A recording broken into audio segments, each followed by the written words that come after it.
Exam ಮುಗಿದ ತಕ್ಷಣ ಮರ್ತು ಹೋಗಿದ್ದ ಆನ್ಸರ್ ಏಕೆ ನೆನಪಿಗೆ ಬರುತ್ತೆ? ಸಾಮಾನ್ಯವಾಗಿ ನೀವು ನೋಡ್ಬೋದು, ಎಕ್ಸಾಮಲ್ಲಿ ಎಷ್ಟು ನೆನಪು ಮಾಡಿಕೊಂಡ್ರು ನೆನಪಾಗ್ದಲೇ ಇರುವಂಥ ಆನ್ಸರ್ ಎಕ್ಸಾಮ್ ಮುಗಿದು ಹೊರಗಡೆ ಬರ್ತಿದ್ದ ಹಾಗೆ ನೆನಪಾಗತ್ತೆ. ಇದು ಸುಮ್ಮನೆ ಆಗುವಂಥದ್ದಲ್ಲ, ಇದ್ರ ಹಿಂದೆ ಸೈನ್ಸ್ ಇದೆ. ಬನ್ನಿ ನೋಡೋಣ ಅದೇನೋ ಅಂತ. ನಮ್ಮ ಮೆಮೊರಿ ಏನಿದೆ, ಇದು ಕಂಪ್ಯೂಟರಲ್ಲಿರೋ ಫೈಲ್ ಥರ ಅಲ್ಲ. ಫೈಲ್ನ ನೀವು ಕ್ಲಿಕ್ ಮಾಡಿ ಓಪನ್ ಮಾಡ್ಬೋದು ಈಸಿಯಾಗಿ. ಆದರೆ ನಮ್ಮ ಬ್ರೈನ್ ಏನಿದೆ, ಇದು ಕಂಪ್ಯೂಟರ್ಗಿಂತ ತುಂಬ ಕಾಂಪ್ಲೆಕ್ಸ್ ಆಗಿದೆ. ನಮ್ಮ ಬ್ರೈನಲ್ಲಿ ಸ್ಟೋರ್ ಆಗಿರುವಂಥ ಉತ್ತರ ಏನಿದೆ, ಆನ್ಸರ್ ಏನಿದೆ, ಅದನ್ನು ನಾವು ನೆನಪು ಮಾಡಿಕೊಂಡು ಬಾಯಲ್ಲಿ ಹೇಳೋದಿರ್ಬೋದು ಅಥವಾ ಬರೆಯೋದಿರ್ಬೋದು ಮಾಡ್ತೀವಿ. ಇದನ್ನು ರಿಟ್ರೀವಲ್ ಅಂತ ಕರಿತೀವಿ. ಎಕ್ಸಾಮ್ ಹಾಲಲ್ಲಿ ಸಾಮಾನ್ಯವಾಗಿ ಎಲ್ಲರಿಗೂ ಭಯ ಆಗತ್ತೆ. ಯಾವಾಗ ನಾವು ಸರಿಯಾಗಿ ಓದಿರಲ್ಲ, ರಿವಿಷನ್ ಮಾಡಿರಲ್ಲ, ಇನ್ನೂ ಜಾಸ್ತಿ ಭಯ ಆಗತ್ತೆ. ಭಯ ಅಂತಂದ್ರೆ ಏನು?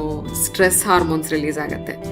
ನಮ್ಮ ಬಾಡಿಯಲ್ಲಿ ಸ್ಟ್ರೆಸ್ ಹಾರ್ಮೋನ್ಸ್ ಆದ ಕಾರ್ಟಿಸಾಲ್, ಅಡ್ರಿನಲಿನ್, ನಾರ್ ಅಡ್ರಿನಲಿನ್ ಈ ರೀತಿ ಹಾರ್ಮೋನ್ಸ್ ಪ್ರೊಡ್ಯೂಸ್ ಆಗುತ್ತೆ. ಇದು ನಾವು ಕಲ್ತಿರೋದು ನೆನಪಾಗ್ದಲೇ ಇರೋದಕ್ಕೆ ಮುಖ್ಯ ಕಾರಣ. ಈ ಸ್ಟ್ರೆಸ್ ಹಾರ್ಮೋನ್ಸಿಂದ ನಾವು ಆಲ್ರೆಡಿ ಉತ್ತರ ಚೆನ್ನಾಗಿ ಕಲ್ತ್ಕೊಂಡು ಅದು ನೆನಪಲ್ಲಿದ್ರೂ ಸಹ ಏನಾಗತ್ತೆ, ಅದನ್ನು ಆಕ್ಸೆಸ್ ಮಾಡಿ ಬರೆಯೋದಕ್ಕಾಗಲ್ಲ. ಅಂದರೆ ಅದನ್ನು ನೆನಪು ಮಾಡಿಕೊಂಡು ಉತ್ತರನ ಬರೆಯೋದಕ್ಕಾಗಲ್ಲ. ಇದಕ್ಕೊಂದು ಬೆಸ್ಟ್ ಎಕ್ಸಾಂಪಲ್ ಅಂದರೆ, ಸೂರ್ಯ ಇದ್ದಾಗ ಮೋಡ ಮುಚ್ಕೊಂಡಿದ್ರೆ ಏನಾಗುತ್ತೆ, ನಮಗೆ ಸೂರ್ಯ ಕಾಣ್ತಾ ಇರಲ್ಲ. ಸೂರ್ಯ ಕಾಣ್ತಾ ಇಲ್ಲ, ಬರೀ ಮೋಡ ಇದೆ ಅಂತ ಹೇಳಿದ್ರೆ ಸೂರ್ಯನೇ ಇಲ್ಲ ಅಂತ ಅರ್ಥ ಅಲ್ಲ. ಸೂರ್ಯ ಇದ್ದಾನೆ, ಆದರೆ ಮಧ್ಯ ಮೋಡ ಮುಚ್ಕೊಂಡಿದೆ, ಹಾಗಾಗಿ ನಮಗೆ ಸೂರ್ಯ ಕಾಣ್ತಾ ಇಲ್ಲ. ಈ ಸ್ಟ್ರೆಸ್ ಹಾರ್ಮೋನ್ಸಿಂದನೂ ಇದೇ ಪರಿಸ್ಥಿತಿ ಆಗುತ್ತೆ.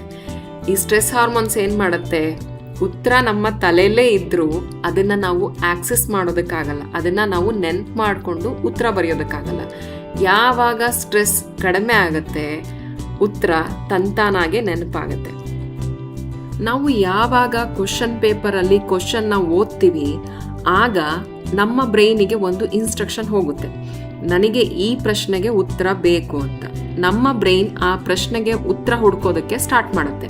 ಆದರೆ ಈ ಸ್ಟ್ರೆಸ್ ಹಾರ್ಮೋನ್ಸಿಂದ ಉತ್ತರ ನೆನಪಲ್ಲಿದ್ರೂ ಅದನ್ನು ಆ ಸಮಯದಲ್ಲಿ ನೆನಪು ಮಾಡಿಕೊಂಡು ಬರೆಯೋದಕ್ಕೆ ಕಷ್ಟ ಆಗುತ್ತೆ, ಯಾವಾಗ ನಾವು ಸ್ಟ್ರೆಸ್ಸಲ್ಲಿರ್ತೀವಿ ಆಗ.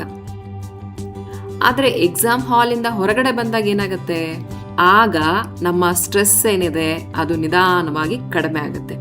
ಯಾವಾಗ ಸ್ಟ್ರೆಸ್ ಕಡಿಮೆ ಆಗುತ್ತೆ, ನಾನಾಗಲೇ ಹೇಳಿದ್ನಲ್ಲ ಸೂರ್ಯ ಕಾಣ್ತಾ ಇರಲ್ಲ ಮೋಡ ಮುಚ್ಕೊಂಡಿರೋದ್ರಿಂದ ಅಂತ, ಆಗ ಮೋಡ ಎಲ್ಲ ಪಕ್ಕಕ್ಕೆ ಹೋದಾಗ ಆಗತ್ತೆ, ಆಗ ಸೂರ್ಯ ತಂತಾನಾಗೆ ಕಾಣ್ತಾನೆ. ಅದೇ ಥರ ಉತ್ತರ ನಮಗೆ ನೆನಪಾಗತ್ತೆ. ಆಗಲೇ ಹೇಳಿದ್ನಲ್ಲ, ನಾವು ಕ್ವಶನ್ ಪೇಪರಲ್ಲಿ ಕ್ವಶನ್ ಓದಿದ ತಕ್ಷಣ ನಮ್ಮ ಬ್ರೈನ್ ಆ ಪ್ರಶ್ನೆಗೆ ಉತ್ತರ ಹುಡುಕೋದಕ್ಕೆ ಸ್ಟಾರ್ಟ್ ಮಾಡಿರುತ್ತೆ. ಆದರೆ ಈ ಸ್ಟ್ರೆಸ್ ಹಾರ್ಮೋನ್ಸಿಂದಾಗಿ ಏನಾಗಿರುತ್ತೆ, ಅದನ್ನು ಆಕ್ಸೆಸ್ ಮಾಡೋದಕ್ಕಾಗಿರಲ್ಲ ಅಷ್ಟೇ. ಯಾವಾಗ ಎಕ್ಸಾಮ್ ಹಾಲಿಂದ ಹೊರಗಡೆ ಬಂದಾಗ ಸ್ಟ್ರೆಸ್ ಹಾರ್ಮೋನ್ಸ್ ಕಡಿಮೆ ಆಗುತ್ತೆ, ಅದರ ಪ್ರಭಾವ ಕಡಿಮೆ ಆಗುತ್ತೆ, ಆಗ ನಾವು ಪ್ರಯತ್ನ ಮಾಡಿಲ್ಲ ಅಂದ್ರೂ ಉತ್ತರ ನೆನಪಾಗತ್ತೆ ಅಲ್ವಾ? ಆದರೆ ಇದೇ ಉತ್ತರ ನಮಗೆ ಎಕ್ಸಾಮ್ ಹಾಲಲ್ಲೇ ನೆನಪಾಗಬೇಕು ಅಂದರೆ, ಮುಂದೆ ನಾನು ಸ್ಟ್ರೆಸ್ ಹ್ಯಾಂಡಲ್ ಮಾಡೋದು ಯಾವ ಥರ, ಕಡಿಮೆ ಮಾಡ್ಕೊಳ್ಳೋದು ಯಾವ ಥರ, ಅದಕ್ಕೆ ಸಂಬಂಧಪಟ್ಟ ವಿಡಿಯೋ ಮಾಡ್ತೀನಿ, ಅದನ್ನು ನೋಡಿ, ಅದು ತುಂಬ ಉಪಯೋಗಕ್ಕೆ ಬರುತ್ತೆ. ಈ ಸ್ಟ್ರೆಸ್ಸಿಂದ ಮಾರ್ಕ್ಸ್ ಕಳ್ಕೊಳ್ಳೋದು ತಪ್ಪತ್ತೆ. ಈ ಚಾನಲಲ್ಲಿ ಸ್ಟಡೀಸ್ಗೆ ಸಂಬಂಧಪಟ್ಟ ಹಾಗೆ ಸಾಕಷ್ಟು ವಿಡಿಯೋಸ್ ಇದೆ, ಅದನ್ನು ವಾಚ್ ಮಾಡಿ. ನಿಮ್ಮ ಸ್ಟಡೀಸ್ ಈಸಿ ಆಗುತ್ತೆ, ಬೆಟರ್ ಆಗುತ್ತೆ. ವಿಡಿಯೋ ಇಷ್ಟ ಆಗಿದ್ರೆ ಲೈಕ್ ಮಾಡಿ, ನಿಮ್ಮ ಫ್ರೆಂಡ್ಸ್ಗೂ ಶೇರ್ ಮಾಡಿ. ವಿಡಿಯೋ ಹೇಗೆ ಅನ್ನಿಸ್ತು ನನಗೆ ಕಮೆಂಟ್ ಮಾಡಿ ತಿಳಿಸಿ.